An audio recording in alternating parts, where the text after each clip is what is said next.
Okay, I had to get a Band-Aid after that one, but we'll try it again.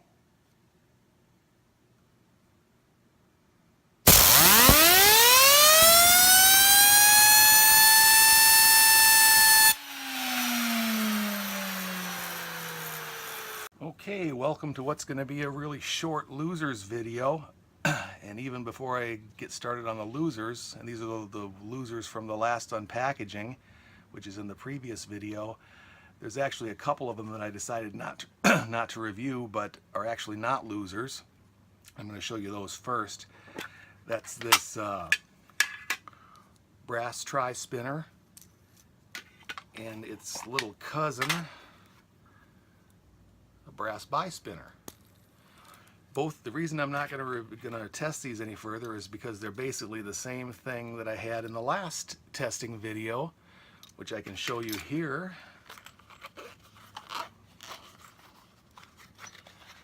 I have this one, which is this pretty much the same thing, except it's multicolored, and the little bar, which as far as I can tell is the same thing. So I'm not going to go through 2 hours of testing on these two when they're basically the same thing I just reviewed in the previous ones. Both of these were scoring 10-minute run times. I ran each one once, and they both scored 10-minute run times, which makes them winners. They're both machined brass, and they both have slightly sharp edges, not too bad, and they're both pretty good to use.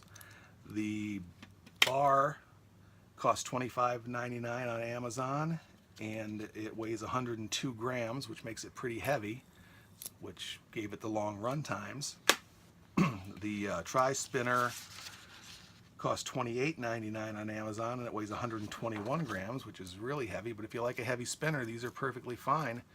And I'll give you the links for these, but I'm not going to call these losers. I just thought I'd cover them here because I don't want to go through testing them again, which would basically be redundant. So we're going to leave those aside and get on to the losers.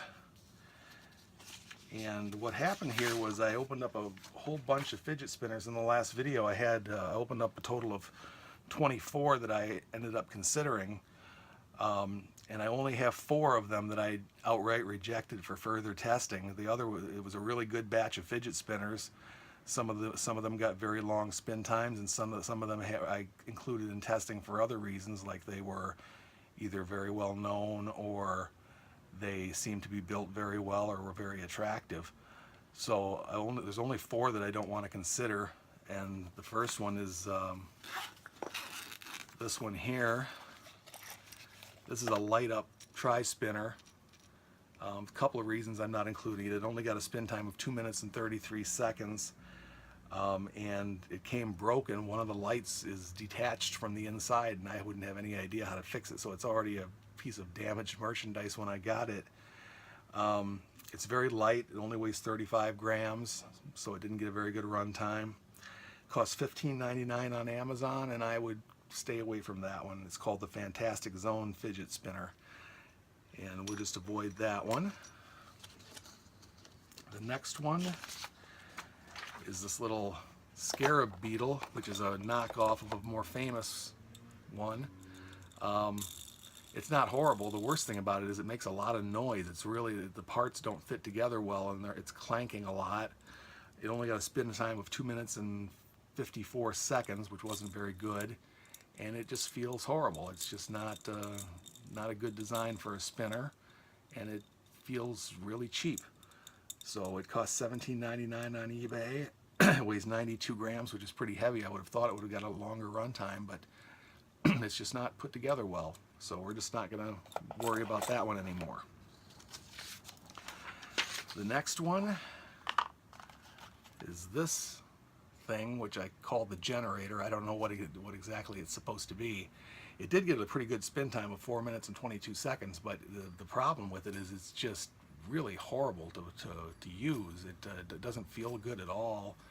You can't get it spinning fast with one hand at all, and it just doesn't seem like it's very well made. The finish isn't good. Usually when you see these multicolor finishes, you have a really shiny surface. This one's all pitted, So it just seemed really cheap and I didn't want to play with it anymore, so we're going to call that one a loser.